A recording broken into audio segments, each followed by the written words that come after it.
मुख्यमंत्री दिग्विजय सिंह का बड़ा बयान सामने आया है। एपीडा नहीं दे रहा है एमपी से बासमती को जीआई टैग, तो 27 लाख मैट्रिक टन बासमती पैदावार होती है।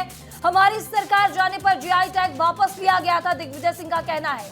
इंटरनेशनल मार्केट में पाकिस्तान से मुकाबला है। 7 मार्च को फिर प्रधानमंत्री को पत्र लिखा है, चावल को जीआई टैग नहीं मिला तो मैं अनशन करूंगा। कृषि मंत्री शिवराज सिंह चौहान, पीयूष गोयल जिम्मेदार होंगे इसके। उनका कहना है कि किसानों के साथ भेदभाव बर्दाश्त नहीं किया जाएगा।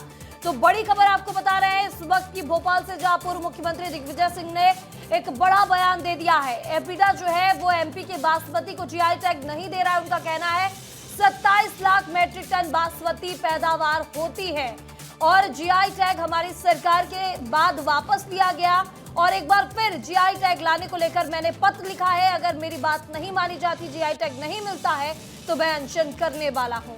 तो मध्य प्रदेश के बासमती चावल को जीआई टैग दिलाने की मांग पर बार बार दिग्विजय सिंह इसकी मांग करते हैं और एक बार फिर ये मांग जोर पकड़ने लगी है। इस मुद्दे को लेकर पूर्व मुख्यमंत्री दिग्विजय सिंह ने प्रदेश के किसानों के साथ लंबे समय से भेदभाव होने का आरोप लगाया। दिग्विजय सिंह ने कहा कि मध्य प्रदेश में करीब 100 सालों से बासमती चावल की खेती का इतिहास रहा है। इसके बावजूद अब तक प्रदेश के किसानों को जीआई टैग का लाभ नहीं मिल पाया है। दिग्विजय सिंह ने बताया कि अंतर्राष्ट्रीय बाजार में बासमती चावल की कीमत सामान्य चावल की तुलना में लगभग 3 गुना तक अधिक मिलती है। जहां देश में चावल लगभग 30 रुपए किलो बिकता है, वहीं अंतर्राष्ट्रीय बाजार में इसकी कीमत $4 प्रति किलो तक पहुंच जाती है। इसके बावजूद मध्य प्रदेश के किसानों को इसका उचित लाभ नहीं मिल पा रहा है। मामले में कहा गया कि प्रदेश के करीब 1 लाख से अधिक किसान बासमती चावल की खेती से जुड़े हैं और लगभग 27 लाख मीट्रिक टन उत्पादन भी किया जाता है। फिर भी प्रदेश के 13 जिलों को अब तक जीआई टैग नहीं मिला है। जो धान उगाया जाता है उसको एपीडा जीआई टैग नहीं दे रहा है। लगभग 27 लाख टन मीट्रिक टन जो बासमती चावल उगाया जाता है उसको हम लोग जीआई टैग नहीं दिलवा पाए। ये अपने आप में हम लोगों के लिए बेहद निराशाजनक मुद्दा है। हम लोगों के जो जीआई टैग दिया गया था उसे निरस्त करके उत्तर प्रदेश में लगभग 21 जीआई टैग और दे दिए गए और आज फिर मैं इस मुद्दे के लिए माननीय प्रधानमंत्री जी को पत्र लिखा है। अनशन करने का मुझे कदम उठाना पड़ेगा और उसकी पूरी जिम्मेदारी शिवराज सिंह चौहान जी को, हमारे कॉमर्स मिनिस्टर जो एपीडा को कंट्रोल करते हैं पीयूष गोयल जी को उठानी पड़ेगी।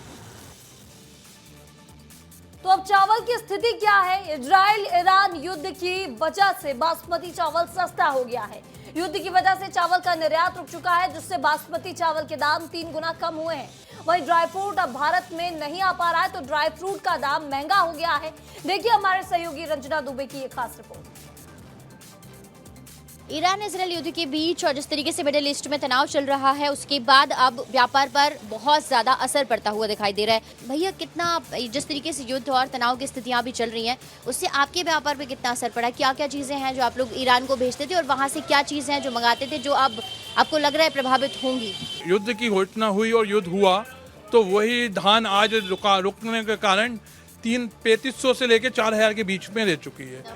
दाम कम हो चुके हैं और स्टॉक हमारे भारत में स्टॉक बहुत अधिक मात्रा में है, क्योंकि धान की फसल अभी ही हुई थी। हमारे साथ कैट के प्रवक्ता उन्हीं से बात करेंगे। विवेक जी, कितना मुश्किल अब हालत आप मतलब मध्य प्रदेश के व्यापारियों के लिए, भोपाल के व्यापारियों के लिए हो? इजराइल और अमेरिका के बीच का जो युद्ध है, कहीं ना कहीं तेल की आपूर्ति का जो एक बहुत बड़ा तकात हमारे देश को पड़ने वाला है। इसका परिणाम ये रहेगा आने वाले समय में महंगाई बढ़ना है। चावल है जो कि हम निर्यात करते हैं ईरान को, अगर वो नहीं पहुंचेगा तो उसका स्टॉक जो है अभी से बहुत ज़्यादा संख्या में भोपाल के साथ ही साथ पूरे मध्य प्रदेश के साथ साथ देश भर में बढ़ रहा है, जो कि अब व्यापारियों के लिए बहुत बड़ी मुश्किलें खड़ी करेगा। कैमरा पर्सन अभिषेक के साथ रंजना दुबे, विस्तार न्यूज़, भोपाल।